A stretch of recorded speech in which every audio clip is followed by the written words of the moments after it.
Salut les vapeurs, Arrache de retour. Petit retour sur le Rocket que j'ai présenté hier, je crois, qui est donc un clone cheap à 20 € environ du Kaifun et du Rushian. Quelques galères avec, donc il faut que je vous précise quelques petites choses à faire. Au cas où vous n'arrivez pas à le faire fonctionner comme il faut, quoi. Il y a quelques bidouilles à faire. Tout le monde n'aura pas besoin de les faire apparemment, puisque notre ami Becker, franco-danois, semble ne pas avoir le problème que pas mal de gens rencontrent.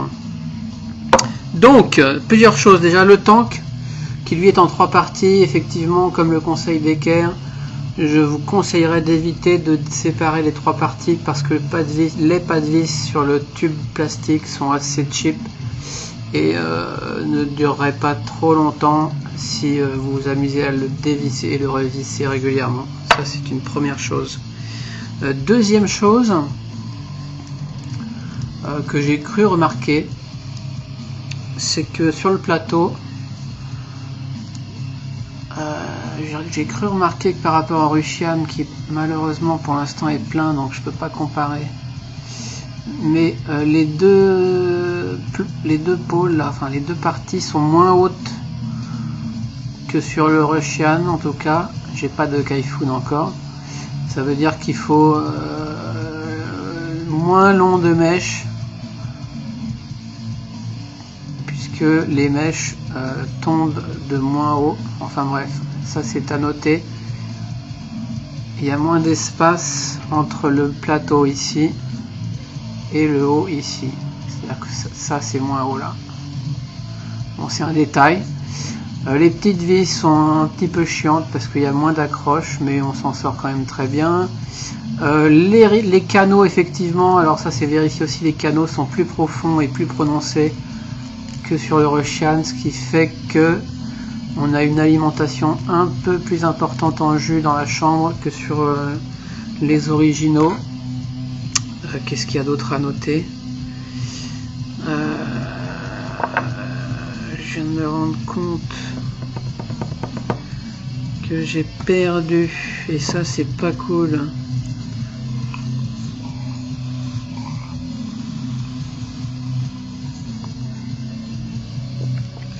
J'ai perdu le petit O-ring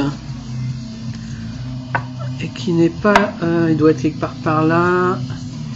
Le petit O-ring transparent, en plus c'est tellement plus facile de le retrouver.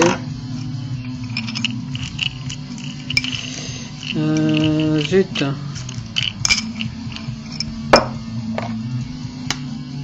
Zut, j'avais bien tout préparé, mais j'avais pas fait gaffe à ce O-ring qui doit être quelque part. Et oui, il est quelque part, il est là. Ok. Nous voilà rassurés. Ce petit O-ring. Alors on va parler du gros défaut sur mon Rocket et sur le Rocket de pas mal de gens. Alors sûrement ça dépend des batchs.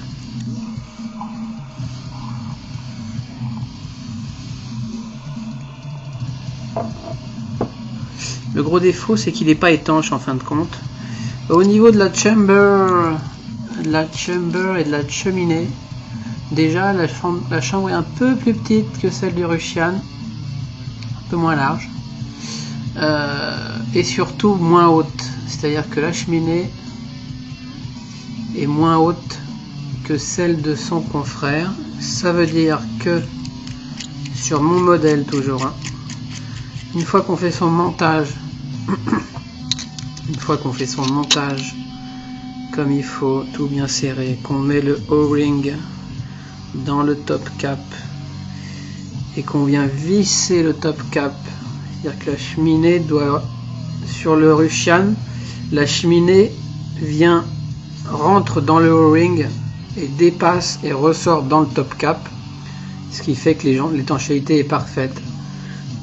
Là on a un atto à 20 balles, donc le système n'est pas le même. Déjà l'O-ring est plus petit, ne passe pas autour de la cheminée, en fait c'est juste la cheminée qui est censée venir faire pression sur le O-ring et créer l'étanchéité. C'est-à-dire que là il pousse juste un peu sur le O-ring au milieu et c'est comme ça que l'étanchéité est faite sur ce modèle, contrairement au Russian où, comme je le disais, la cheminée rentre dans le O-ring et rentre un peu dans le top cap.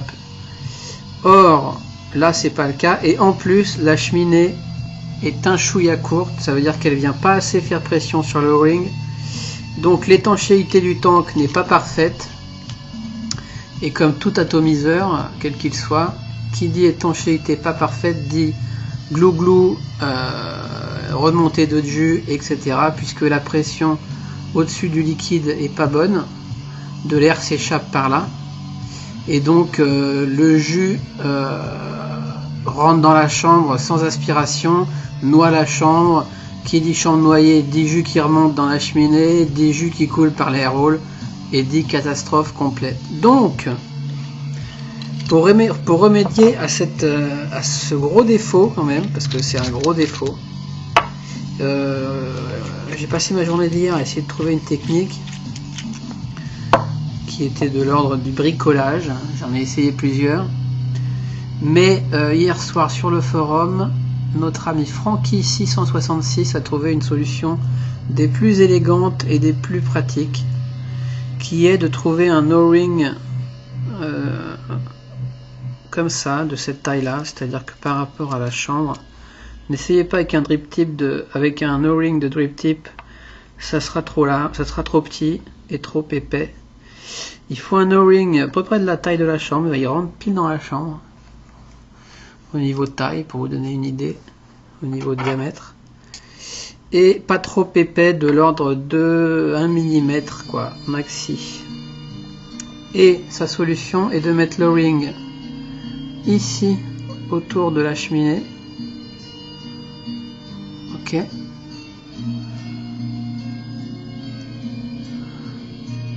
de sorte que quand on va revisser la cheminée, elle se vissera moins loin, on ne serre pas comme une brute, c'est pas la peine. Et du coup, la cheminée s'en retrouve rallongée d'un petit millimètre, et cela suffit à créer une pression supplémentaire sur le O-ring dans le top cap et à bien sceller le tout. Voilà, ça c'est une solution pour ceux qui ont un O-ring qui va bien. Je pense que l'O-ring d'une base Pro Tank, tiens, je vais vérifier tout de suite. Si vous avez des Pro Tank de côté qui vous servent pas, ou des O-ring, je sais que les Pro Tank 2 ont 2 O-ring comme ça en option dans la boîte. Alors pas dans toutes les boîtes, mais dans pas mal de boîtes. Voilà, je pense que ce joint là sera parfait. Il est un peu plus fin, mais à la limite peut-être en mettre 2, mais je pense que ça ferait la farce. On s'arrête dès qu'on sent que ça force, et à mon avis c'est parfait même. C'est peut-être même mieux parce qu'il dépasse pas, enfin bon, en plus il est moins visible. Après les deux marcheront tout aussi bien.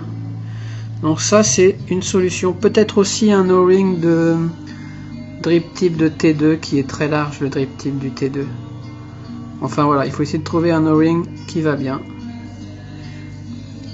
Et c'est une solution. Pour ceux qui n'ont vraiment pas d'O-ring, moi j'avais bidouillé un truc de fou avec un bouchon de carto que j'ai sculpté. C'est-à-dire que j'ai essayé de reprendre un peu la taille du O-ring du top cap et en dessous plus large avec un petit creusement pour la cheminée.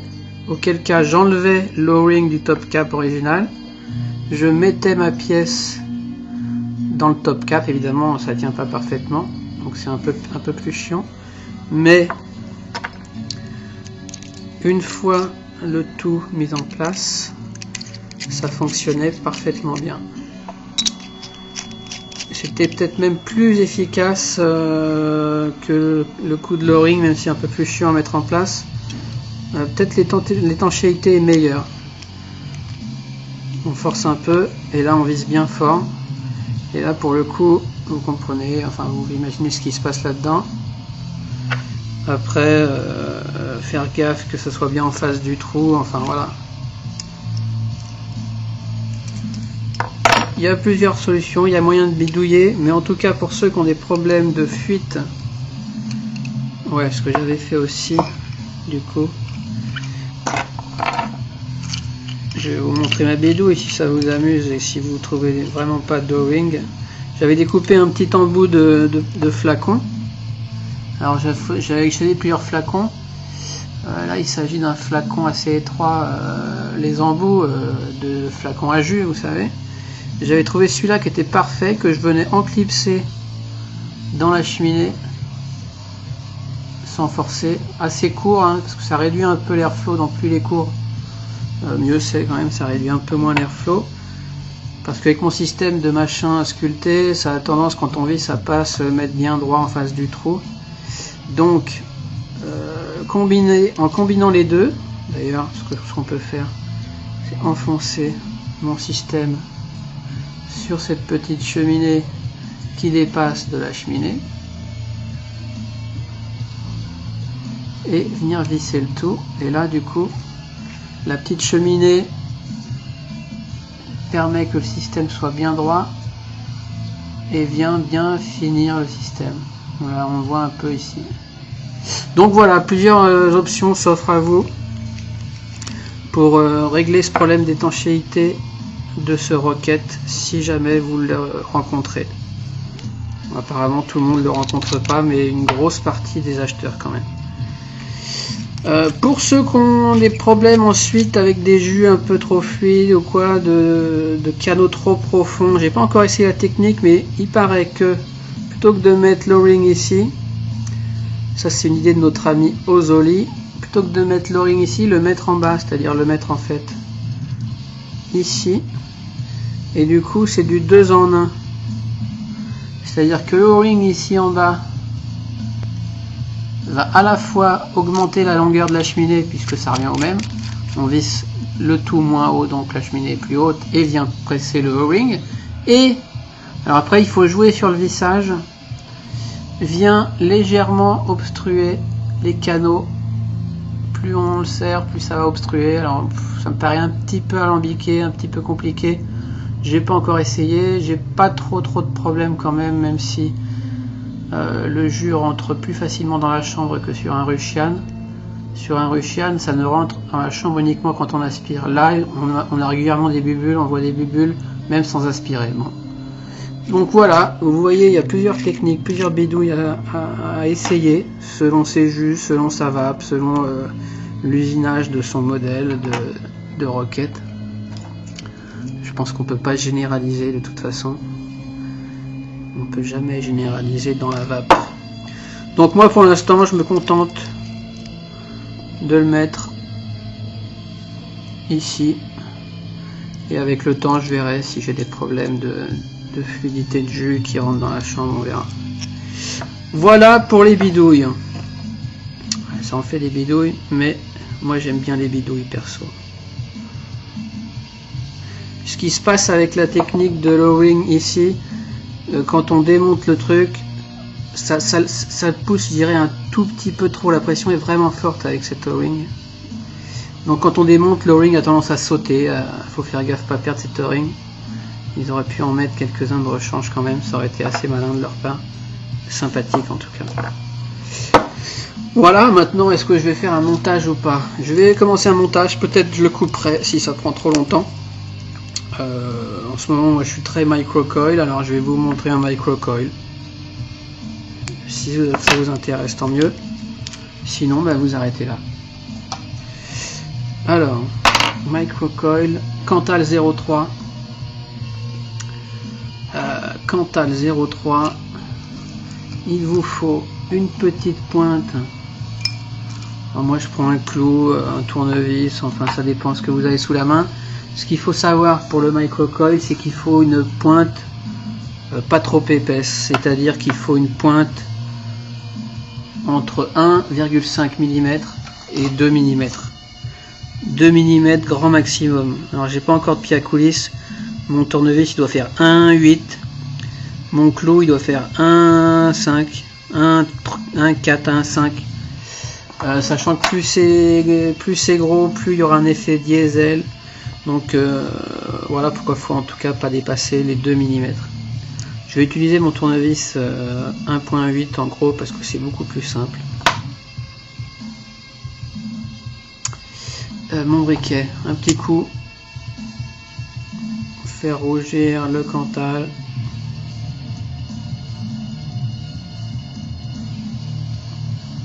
Pour éventuellement l'assouplir un petit peu. Le 0,3 est quand même très ferme. L'assouplir ou autre, je sais pas trop. Je sais toujours pas trop. Je le fais. On le lisse si on veut. Et on vient de placer en bas de son machin. Et on commence à tourner autour en serrant les spires au maximum. Alors 4, 5, 6, 7, 8, 9, 10. Je fais environ 10 tours. Ça me donne en 0,3, 10 tours sur un tournevis de 1.8, disons. Ça me donne environ 1.5 ohms. Je tire un peu sur les pattes. Je viens rapprocher tout ça. Voilà. Ça donne un truc comme ça. Qui n'est pas encore parfait. En fait, l'idée c'est que toutes les spires soient vraiment collées. Mais on va s'arranger pour faire ça. Alors on fait un demi-tour de plus pour que les deux pattes soient dans le même prolongement. Voilà. J'aime bien tirer sur mes pattes avec une pince. Est-ce que j'ai bien 10 tours? Je vais les compter. 1, 2, 3, 4, 5, 6, 7, 8, 9, 10 tours. J'avais envie d'essayer un peu plus long. Ouais, de toute façon je kick ou je fais ça sur ProVari. Donc je vais faire 12 tours sur ce coup là. Première fois, on verra bien.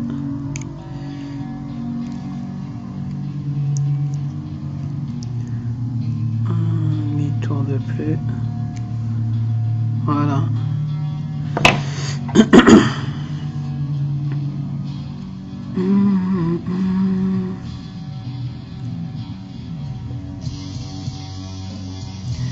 À ce moment-là, on sort son microcoil.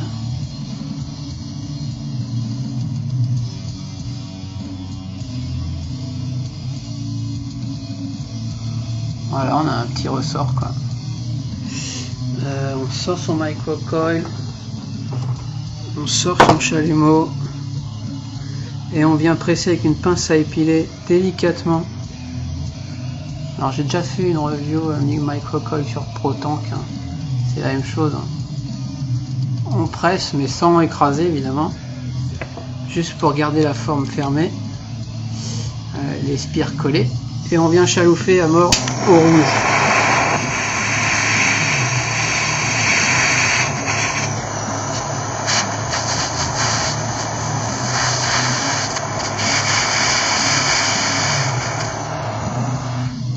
On laisse refroidir, toujours en pressant délicatement. Et ça va avoir pour effet de sceller. C'est-à-dire que si on lâche,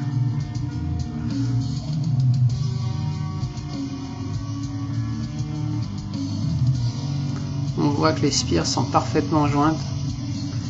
On le refait un deuxième coup, histoire d'être sûr.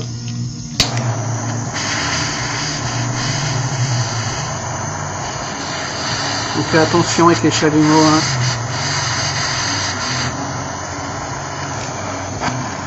On fait pas n'importe quoi. On fait pas non plus n'importe quoi avec avec l'ULR. Pas de résistance trop basse si on utilise un mode mécanique. ULR c'est bien, mais c'est pas ce qui est des plus conseillés quand même. Voilà, il est bien. Il y a une petite spire la dernière là qui se décolle un peu. Bon, je la recollerai. Oh là là, il est chaud lui. La pince à épiler est un petit peu chaude. Ensuite, on va faire un peu de ménage au niveau de ces outils.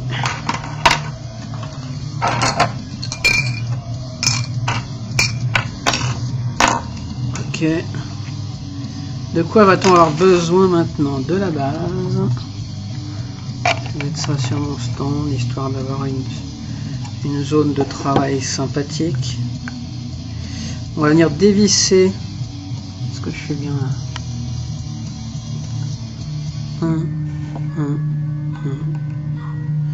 On dévisse un peu ces vis.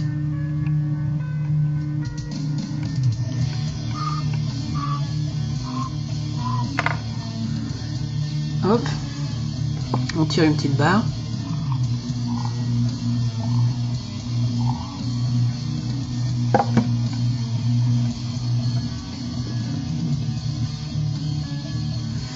Et c'est là qu'on va venir s'amuser. Alors, moi j'écarte un peu les pattes. Je fais déjà un petit angle, un petit machin. Voilà, en gros, comme ça.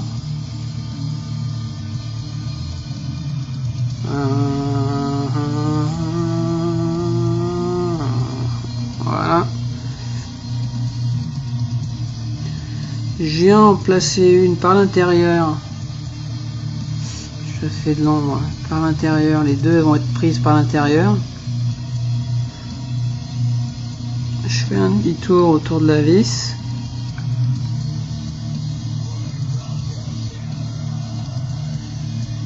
Et là, hop, le coil est là. Je le couche, je le redresserai plus tard. J'ai fait un demi-tour et je viens visser.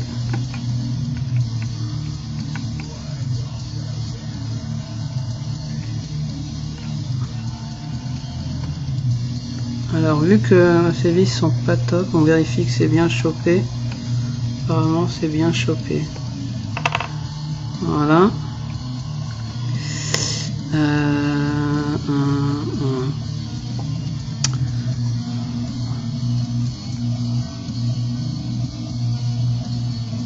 Je vais venir quand même maintenant remonter le coil. Non, pour faire ça, on va mieux passer un truc dedans. Et hop, là on peut jouer avec. Et là je vais le passer dans l'autre sens, à l'opposé.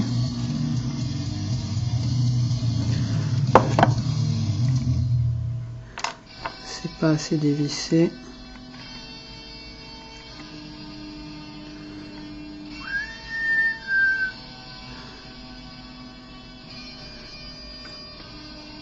Reprise 2.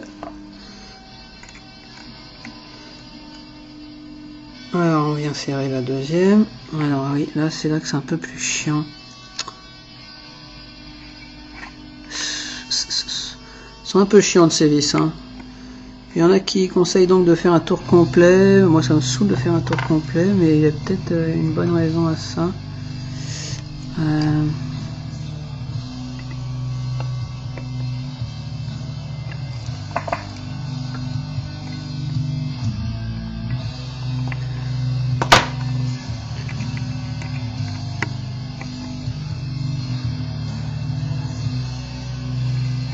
Bon, enfin vous faites comme vous pouvez. J'ai pas encore la meilleure technique qui soit.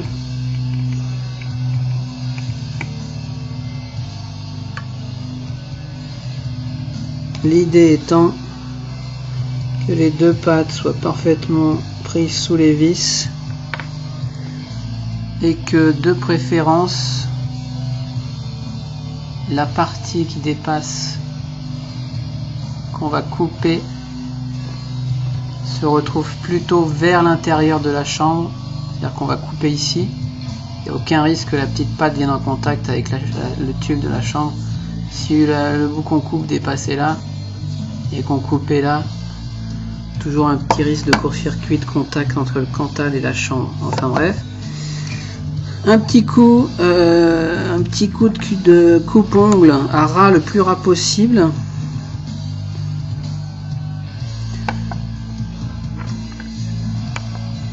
Voilà. Un petit coup de coupe-ongle. Alors il n'est pas encore parfaitement mis, mais ça prend forme. Et avec une petite pointe, je vais venir rabattre le petit bout de cantal qui reste vers l'intérieur.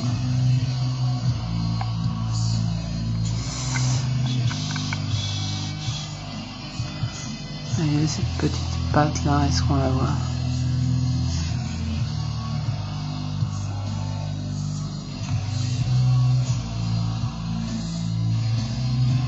Ici, je la pousse, ouais, vers l'intérieur et je vais remettre un petit coup, voir si c'est bien vissé sur les deux vis, mais ça m'a l'air bien vissé.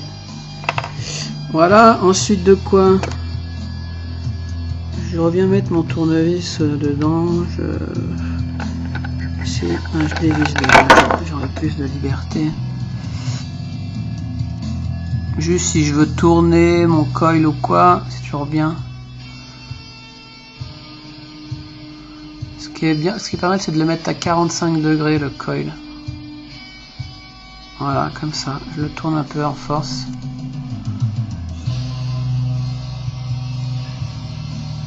Voilà mon micro-coil. Bon, la dernière spire est un peu chelou, mais ça n'a pas grande importance. Ce qu'il faut savoir aussi, c'est qu'il faut laisser de l'air en dessous.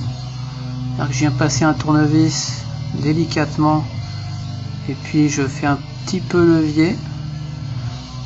Alors je sais pas encore, j'ai pas trop compris. A priori, plus il y a d'espace sous le coil, entre l'air et le coil, plus il y aura d'air qui enrobera tout ça, plus il y aura de vapeur. Par contre, il paraît que ça change quelque chose également au niveau du hit. Et j'ai pas encore compris si le hit est réduit en approchant le coil ou en l'éloignant. J'ai lu les deux, donc si quelqu'un a la bonne réponse, inutile de répondre si on n'est pas sûr et qu'on a juste lu ça sur le forum. Si on a une certitude et une explication, c'est mieux. Merci d'avance. Donc voilà, bien au-dessus du trou, bien au milieu quoi.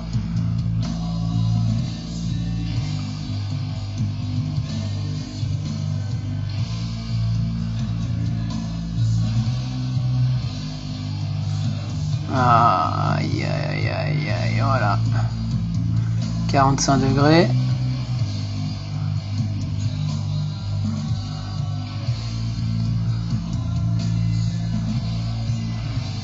Bon, il est un peu gros ce micro-coil, oui, il doit faire, il s'est un peu détendu, il doit faire 2 mm en intérieur, quoi.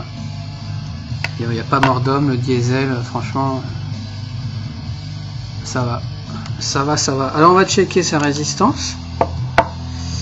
On va checker sa résistance. 1.6. D'habitude j'ai 1.5, 1.6 avec 8.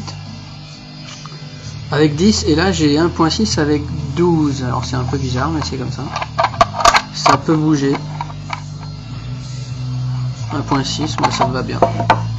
Donc on a son micro-coil. Maintenant le coton. Alors je conseille fortement le coton. C'est mon histoire personnelle mais ça fait presque une semaine que j'ai pas vapé du tout sur fibre de verre. Et je soupçonne la fibre de verre de me casser la gorge. J'ai déjà arrêté le PG, etc. J'ai quand même des soucis de gorge. Après une journée sur ProTank, au jeu de chaîne vape, j'ai la gorge complètement éclatée. Et donc le lendemain, soit j'arrête de vaper, soit je passe sur Carto uniquement ou quoi. Et ça se calme. Ça fait quand même pas mal de mois que je constate ce phénomène. J'incrimine fortement le silica. Donc je ne sais pas pourquoi. En tout cas, mon expérience personnelle l'a démontré. Du silica qui vient de chez machin, de chez truc, hein, c'est pas du mauvais silica, c'est pas du silica qui devient noir au chalumeau. C'est peut-être une intolérance mais au fond de la gorge, là où la vapeur vient taper, je peux vous assurer que c'est comme un début d'angine en fait, mais ça n'a rien à voir, et j'ai mal à la gorge, j'ai inflammé. Et donc là, ça fait 3-4 jours bien que j'ai pas touché à de la fibre de verre silica, et je n'ai aucun souci. De plus, j'ai pas encore été foutu au début que j'ai eu mon Rushian de faire un montage silica correct, dry it à gogo et compagnie. Pourtant, mèche courte, pareil, je comprends pas. Le coton, c'est nickel, ça marche tout de suite. Ça a un meilleur rendu pour moi. Là, les saveurs sont meilleures, la vapeur est meilleure, plus épaisse, plus ronde, meilleure. Donc pour moi, maintenant, c'est coton bio à fond, à 100%.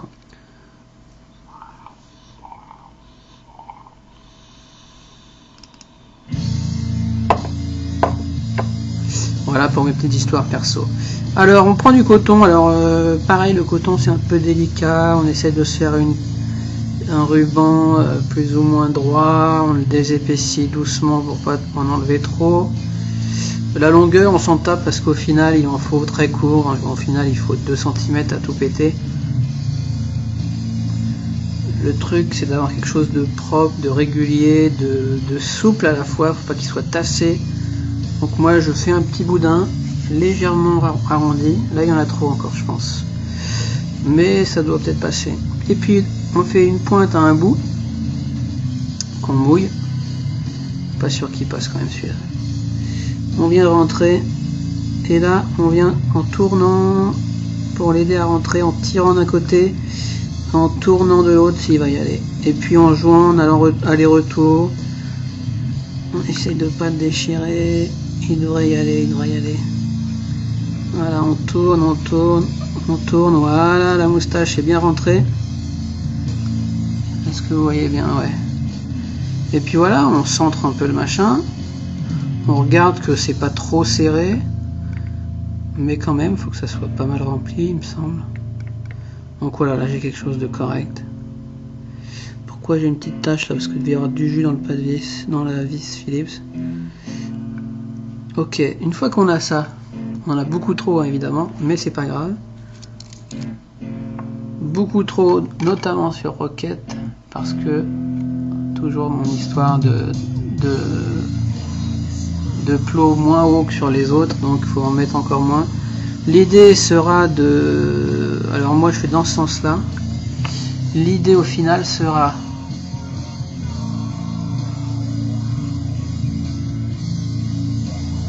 Allez, de venir par-dessus les vis et de descendre un tout petit peu. Enfin, vous allez voir. Je vais essayer de vous montrer ça correctement. On vient rentrer ces 2 moustaches dans la chambre sans les abîmer. On vient serrer ça comme il faut.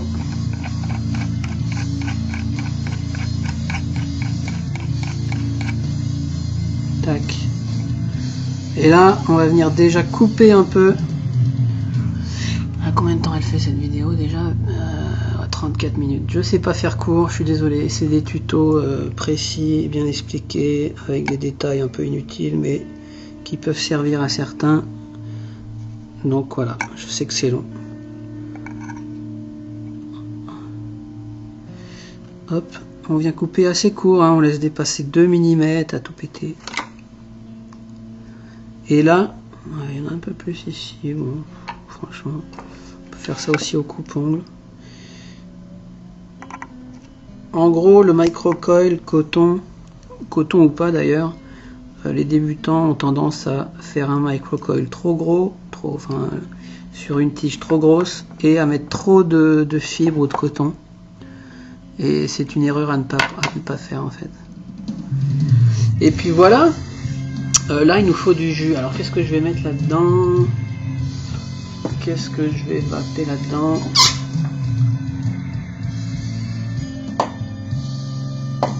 Je ne sais pas du tout ce que je vais vaper.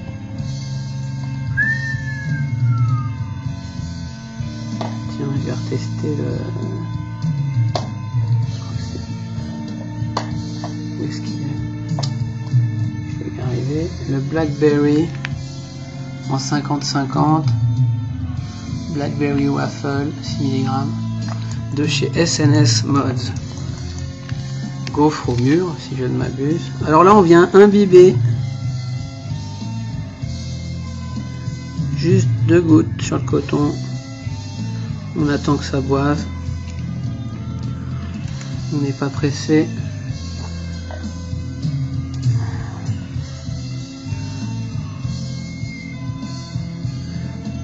Une goutte encore de chaque côté. Encore une de chaque côté. En gros 8 gouttes quoi. Là j'ai mis 8 gouttes. Moi à ce moment là je prends un petit cure-dent et je vais venir placer mon coton parfaitement déjà au-dessus de la vis.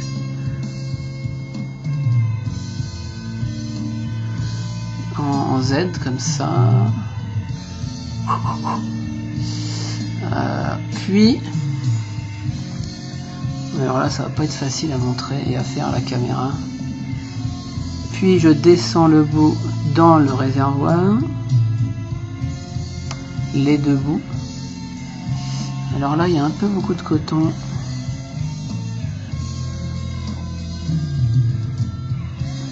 Alors, je vais faire ça puis je vous montre après.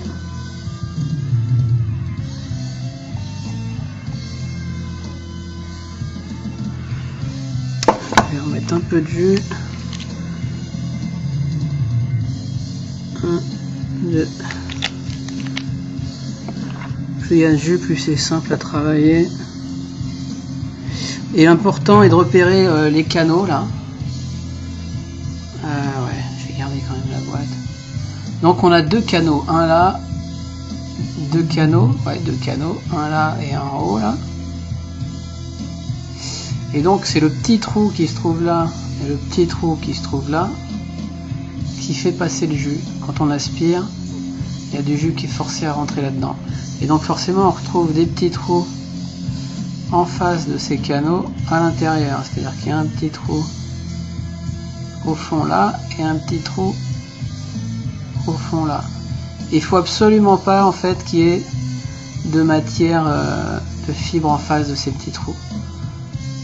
C'est-à-dire que c'est pas la fibre qui va venir téter du jus de ces trous, c'est le jus qui va rentrer dans la chambre, dans le bas de la chambre, et après la matière coton en l'occurrence va s'imbiber et ça va remonter au coil. Donc il faut pas qu'il y ait du coton devant ces entrées de jus. Donc j'essaie de le plaquer contre les plots, contre ce plot central de la chambre. Voilà, à peu près comme ça. Alors, à peu près comme ça. Ah, et on voit même la lumière passer en haut là. Et en bas aussi, on voit bien le puits de lumière. Donc c'est bon signe déjà. C'est-à-dire que je suis venu plaquer le coton loin de ces trous vers le centre de la chambre. Donc voilà, moi ça m'a l'air impec. Maintenant, il n'y a plus qu'à revisser. Non. On va commencer par tester ça. On va tester la résistance.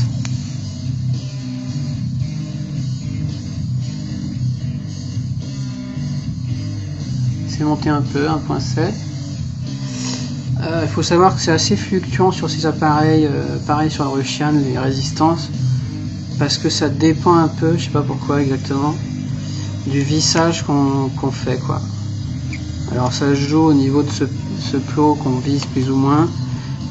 Est-ce que ça pousse, pourquoi ça change la résistance, je ne sais pas. En tout cas c'est constaté sur mes deux, sur mon Rocket et sur mon Rushian.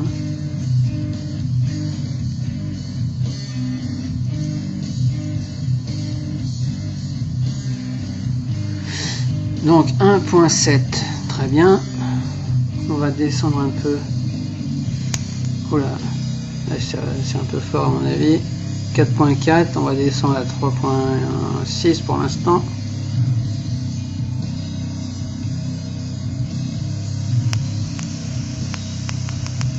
Alors ça marche très bien. Il faut savoir que les microcoils au départ ça pète un petit peu fort. Pas hésiter à revenir. Ouais, j'ai peut-être un peu court de coton pour bien le plaquer.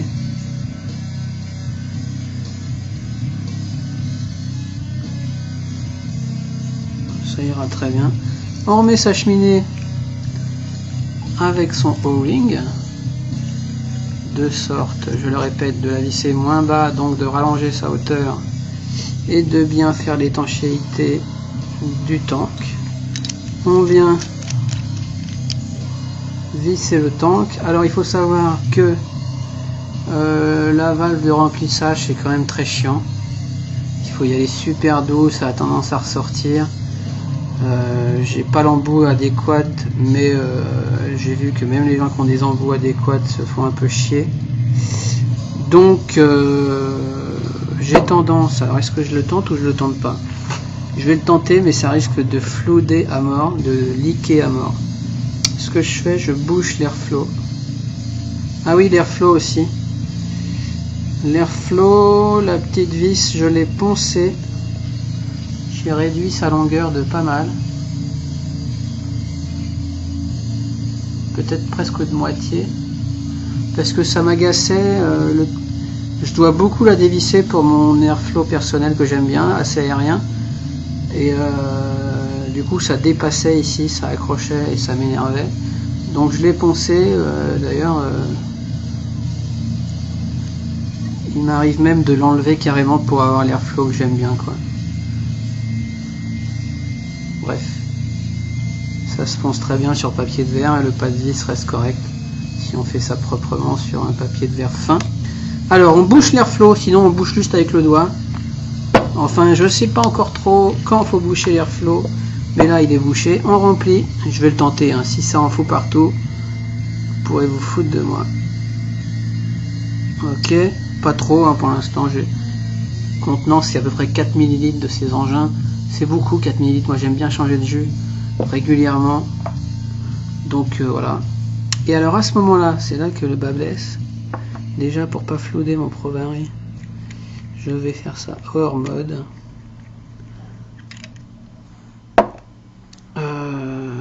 Là, on vérifie bien que le O-ring est bien en place.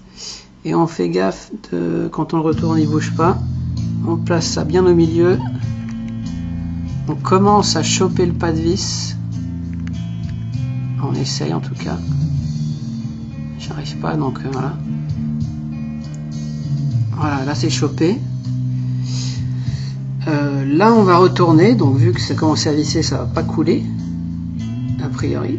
Et alors je sais plus si c'est là qu'il faut ouvrir le air hole pour que quand on visse l'air sorte, mais l'air il va sortir par la chambre, donc il va sortir par le drip tip. Donc à mon avis c'est pas la peine d'ouvrir. Il suffit de finir de visser comme ça. Ah ouais, ça coule là un petit peu. Bon, on va visser. Il y a une goutte qui a coulé, je sais pas d'où elle vient. À mon avis elle vient de la chambre. J'espère. On éponge.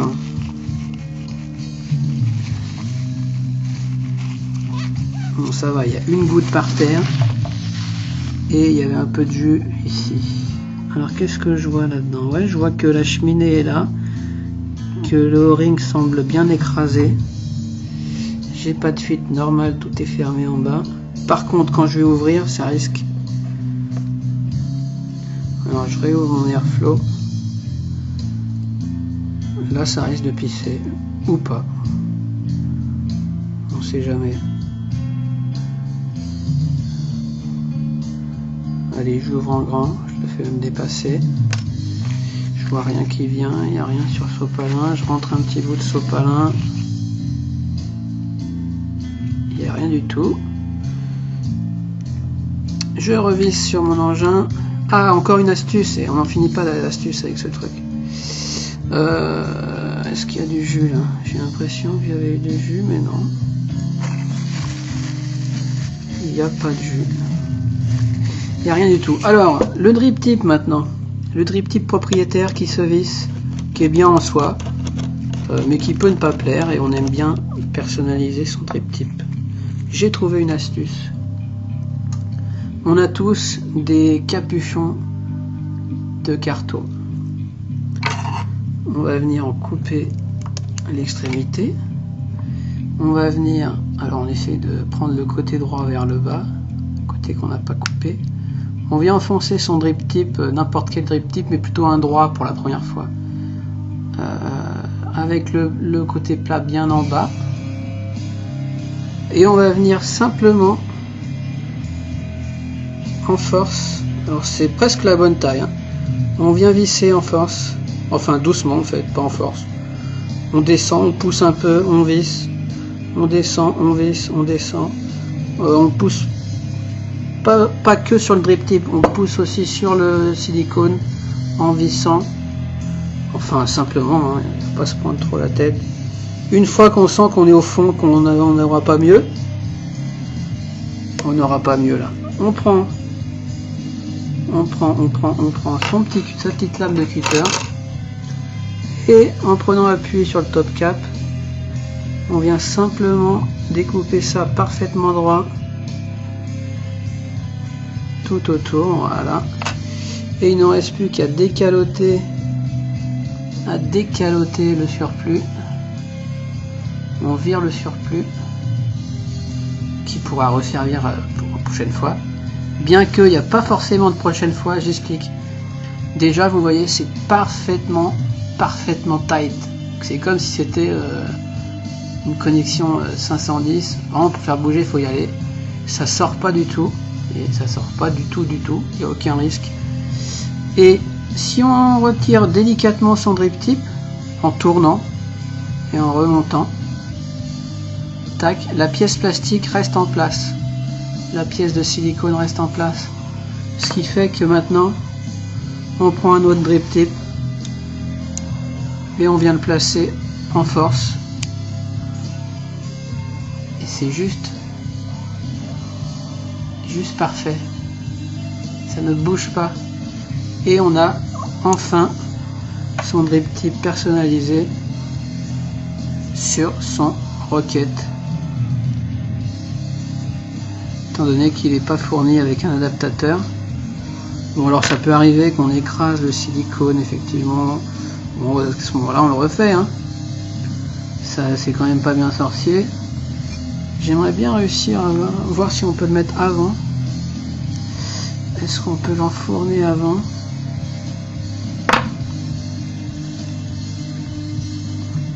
Ouais, on peut aussi.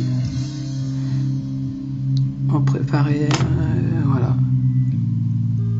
Tac. Voilà. Et maintenant, on teste comment ça va. Oula, j'ai fait tomber un truc. Alors.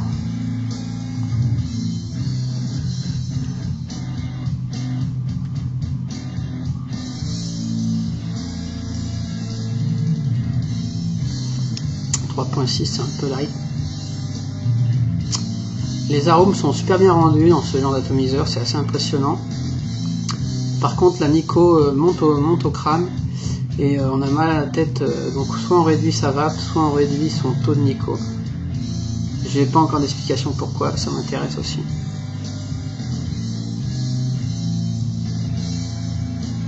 Ah, saleté d'écran qui s'éteint pas assez vite. Un peu chiant ça. On attend. Super long.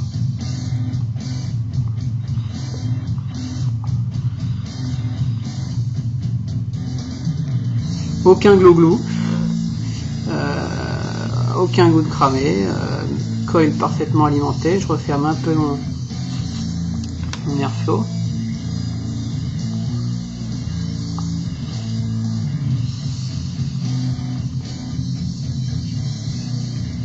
Parfait.